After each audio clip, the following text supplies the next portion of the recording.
UP board maths channel पर आप सभी का स्वागत है। दोस्तों, इस वीडियो में हम यूपी बोर्ड के कक्षा 9वीं के गणित के अध्याय 15 प्रायिकता प्रोबेबिलिटी का परिचय पढ़ेंगे।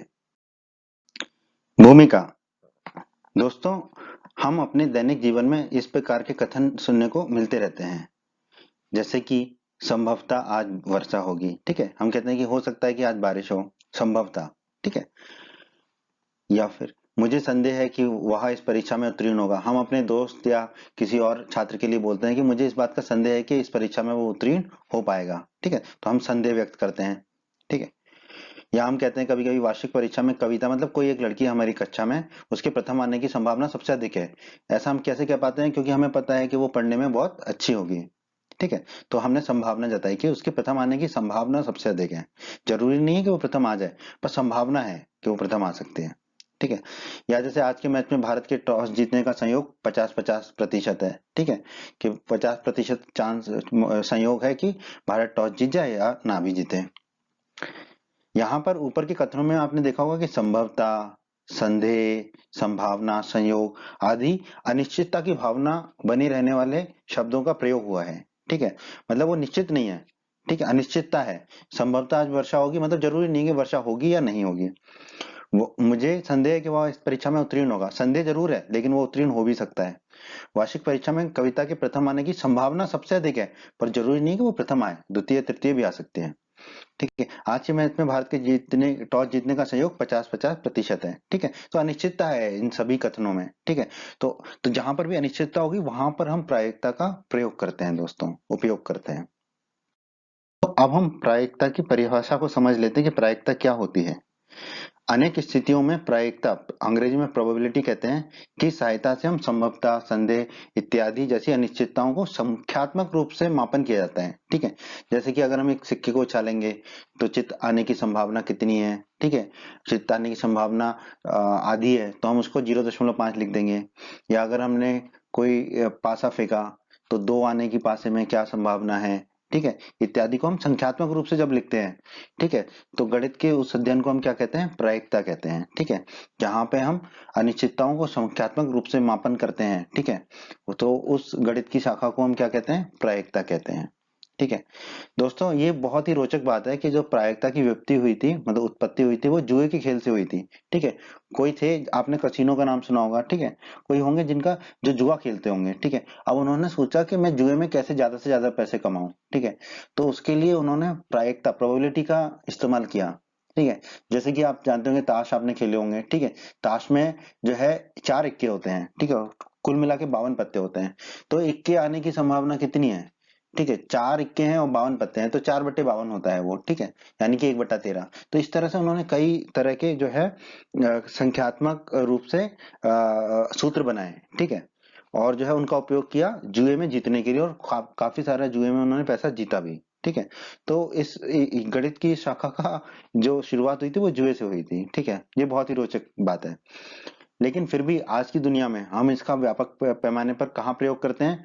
भौतिक विज्ञान। ठीक है, यानी कि आपका फिजिक्स, वाणिज्य, ठीक है, कॉमर्स, जैविक विज्ञान, ठीक है, जीव विज्ञान, आयुर्विज्ञान, मौसम का पूर्वानुमान आदि क्षेत्रों में। ठीक है, जैसे कि इस साल बारिश अच्छी होगी, कम होगी, इन सब चीजों का अनुमान लगाने के लिए भी हम प्रायिकता या प्रोबेबिलिटी का इस्तेमाल करते हैं। आपके अध्याय में कुछ शब्द हैं, तो हम उनके अर्थ देख लेते हैं। जैसे कि अभिप्रयोग एक शब्द का प्रयोग होगा। ठीक है, अंग्रेजी में ट्रायल कहते हैं। तो अभिप्रयोग एक क्रिया है जिसमें एक या अधिक परिणाम प्राप्त होते हैं। ठीक है, तो जैसे सिक्के को उछाला, वो अभिप्रयोग है। ठीक है, और उसमें कुछ कुछ भी परिणाम हो सकता है, चित भी आ सकता है, पट भी आ सकता है। तो सिक्के को उछालना क्या होगा? हमारा अभिप्रयोग, या अंग्रेजी में कहेंगे ट्रायल। ठीक है, तो कोई भी क्रिया जिसमें एक या अधिक परिणाम प्राप्त होते हैं उसको हम क्या कहते हैं? अभिप्रयोग। जैसे कि पासे को फेंका। ठीक है, तो पासे को फेंकना हमारा अभिप्रयोग है, और उसमें 1 आए, 2 आए, 3 आए, 4 आए, 5 आए या 6 आए। ठीक है, वो परिणाम होगा। लेकिन सिक्के को उछालना और पासे को फेंकना, ये सब क्या है? हमारे अभिप्रयोग हैं। अब परिणाम का आना अभिप्रयोग की एक घटना कहलाती है। ठीक है, जैसे कि सिक्के को उछाला, वो अभिप्रयोग है, पर उछालने के बाद चित आया या पट आया, वो क्या है? घटना है, वो इवेंट है। ठीक है, उसी प्रकार पासे को फेंका, वो अभिप्रयोग है। लेकिन पासे को फेंकने के बाद 1 आया, 2 आया, 3 आया, 4 आया, 5 आया या 6 आया, वो क्या है? घटना है। ठीक है, तो आपको याद रखना है। एक अभिप्रयोग में घटना प्रयोग के कुछ परिणामों का संग्रह होती है, ठीक है। जैसे कि सिक्का उछाला वो एक अभिप्रयोग है, ठीक है। तो जब सिक्के को हम उछालते हैं तो क्या क्या परिणाम आ सकते हैं, चित या पट, ठीक है। तो परिणामों को संग्रह है, ठीक है। घटना जो भी घटना होगी वो कुछ परिणामों का संग्रह है। उसी प्रकार जब पासे को फेंका, ठीक है, तो एक अभिप्रयोग है। तो इस पासे को फेंकने में हमें कितने परिणाम प्राप्त हो सकते हैं? पासे में एक आ सकता है, दो आ सकता है, तीन आ सकता है, चार आ सकता है, पांच या छह आ सकता है। तो ये छह क्या है, हमारे पासे को फेंकने के परिणामों के संग्रह हैं। अपने अभिप्रयोगों के परिणामों को सीधे देखने पर हम प्रायोगिक या अनुभाविक प्रायिकता प्राप्त करते हैं, ठीक है। जैसे कि हमने सिक्के को 100 बार उछाला, ठीक है, तो ये हमने प्रायोगिक किया, खुद करके देखा, ठीक है। अनुभाविक, ठीक है, ये हमने अनुभव किया, तो ऐसी प्रायिकताएं प्राप्त करते हैं, ठीक है। मतलब कि हम खुद करके देखते हैं, ठीक है, वो थ्योरेटिकल नहीं है, प्रैक्टिकल है, ठीक है। तो जो हमारा अध्याय 15 है वो इसी बात पर आधारित है, ठीक है। थ्योरेटिकल नहीं, प्रैक्टिकल, जो हमने करके देखा उसी पर हम प्रायिकता निकालेंगे, ठीक है। तो इस अध्याय में हम ऐसे ही प्रायिकताओं का अध्ययन करेंगे। अनुभविक प्रायिकता, ठीक है दोस्तों। मान लीजिए अभी प्रयोगों की कुल संख्या n है, ठीक है। हमने n बार प्रयोग किया, ठीक है, जैसे कि n बार सिक्का उछाला, ठीक है। घटना ई के घटने की आनुभाविक प्रायिकता, ठीक है, अंग्रेजी में एम्पेरिकल प्रोबेबिलिटी कहते हैं, हिंदी में याद रखिए आनुभाविक प्रायिकता निम्न से परिभाषित करते हैं, ठीक है। जैसे कि हमने n बार सिक्का उछाला, तो घटना ई दो घटना ही हो सकती है, चित या पट। तो चित आने की प्रायिकता या पट आने की प्रायिकता का सूत्र क्या होगा? दोस्तों ये बहुत ही महत्वपूर्ण सूत्र है, और इसी एक सूत्र पे जो है आपका अध्याय 15 प्रायिकता पूरा आधारित है। तो इस सूत्र को रट लीजिए, समझ लीजिए अच्छे से, ठीक है। और इसी सूत्र से आप सारे सवालों को हल कर लोगे अपने। सूत्र क्या कहता है, ठीक है, घटना ई के होने की प्रायिकता क्या होगी, ठीक है। पी का मतलब प्रोबेबिलिटी है, हिंदी में भी पी मतलब प्रायिकता हो जाएगा आपका, ठीक है।